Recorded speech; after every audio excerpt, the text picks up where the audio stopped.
देखिए, हमने आज प्रॉब्लम डिफाइन की है। थोड़ा सा मैं सोल्यूशन के बारे में बोलना चाहता हूं। सबसे पहले जो हमारा टेस्टिंग सिस्टम है वो 20th सेंचुरी छोड़िए, वो 19th सेंचुरी का टेस्टिंग सिस्टम है। हमें सबसे पहले 21st सेंचुरी का टेस्टिंग सिस्टम चाहिए। इसका मतलब क्या है? आज का जो सिस्टम है वो examiner centric, government centric, testing centric system है। हम स्टूडेंट सेंट्रिक सिस्टम चाहते हैं।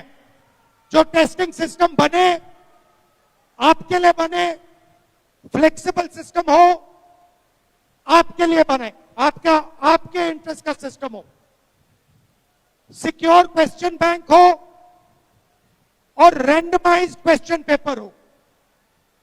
आजकल टेक्नोलॉजी के माध्यम से हम क्वेश्चन पेपर को रैंडमाइज कर सकते हैं।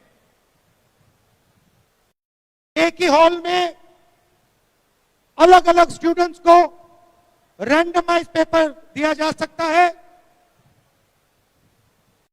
डीमैट में, एसएटी में यह सिस्टम लागू किया जाता है और यह टेस्टेड सिस्टम है।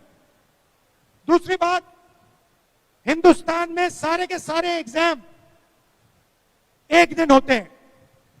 अगर हम टेक्नोलॉजी का प्रयोग करें, रैंडमाइज करें, तो हम एग्जाम को एक दिन नहीं मगर अनेक दिन पे दे सकते हैं। तो सिस्टम में फ्लेक्सिबिलिटी होनी चाहिए।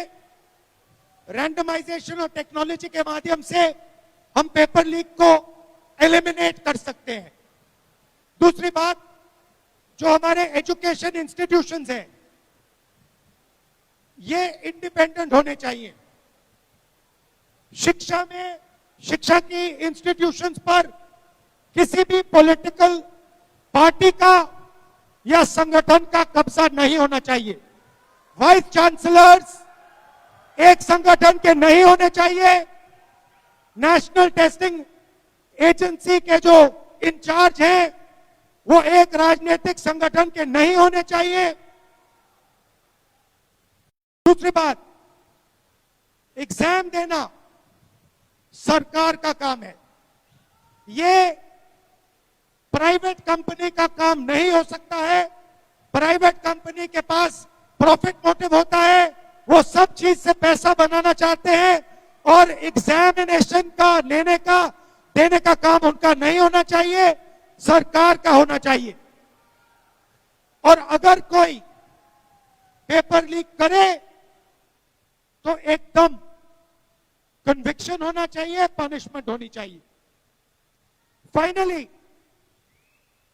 पेपर लीक होता है तो स्टूडेंट्स की प्रोटेक्शन होनी चाहिए। अभी आपने उदाहरण सुना कि इनकी बेटी ने सुसाइड किया और एक चिट्ठी तक नहीं गई, एक अपॉलॉजी तक नहीं गई कि देखिए हमारी गलती से आपको इतना दुख हुआ, इतना दर्द हुआ। तो स्टूडेंट्स को प्रोटेक्शन मिलनी चाहिए, इमीडिएट री एग्जामिनेशन होना चाहिए और स्टूडेंट्स को जो नुकसान हुआ है उसके लिए कॉम्पनसेशन मिलनी चाहिए। तो ये हमारे सजेशंस हैं। ये काम किया जा सकता है, ये कोई बड़ा काम नहीं है।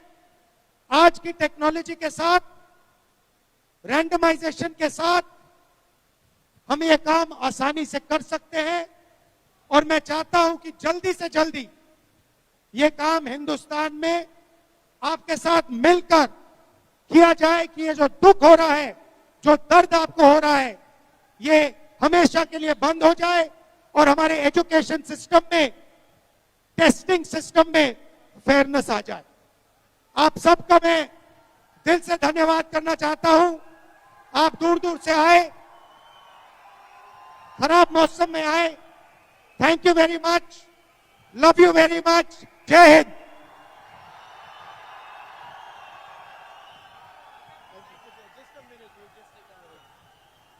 Well, Dehradun, प्यार देने का समय अभी आ चुका है. Make some noise. Sir, I know आपका शेड्यूल बहुत टाइट है and you have to leave, लेकिन जाने के पहले सर, ये सारे यूथ के तरफ से एक सवाल है कि सर, हम सब अपने लाइफ में लॉसेस देखते हैं. हम सब अपने losses, you know, failure, success सब देखते हैं. आप भी अपने लाइफ में फेलियर्स देखते हैं, सक्सेस देखते हैं. But if there is one thing we know Rahul Gandhi as, is you never give up. You always show up. He always makes it happen. So sir, इतने सारे स्टूडेंट्स को आप क्या कहना चाहेंगे? ये कमबैक कैसे होता है? कमबैक ऐसे होता है कि inside every loss is a victory. Inside every victory is a loss. So inside every defeat there is a victory, and inside every victory there is a defeat. So one has to be positive. One has to, as we all know, one has to act with integrity, with love and affection. And for me, it's very simple. My leader, Mahatma Gandhi, made it crystal clear: Satya and Ahimsa. Satya and Ahimsa is the path to walk on. Thank you very much. Love you very much. All the best.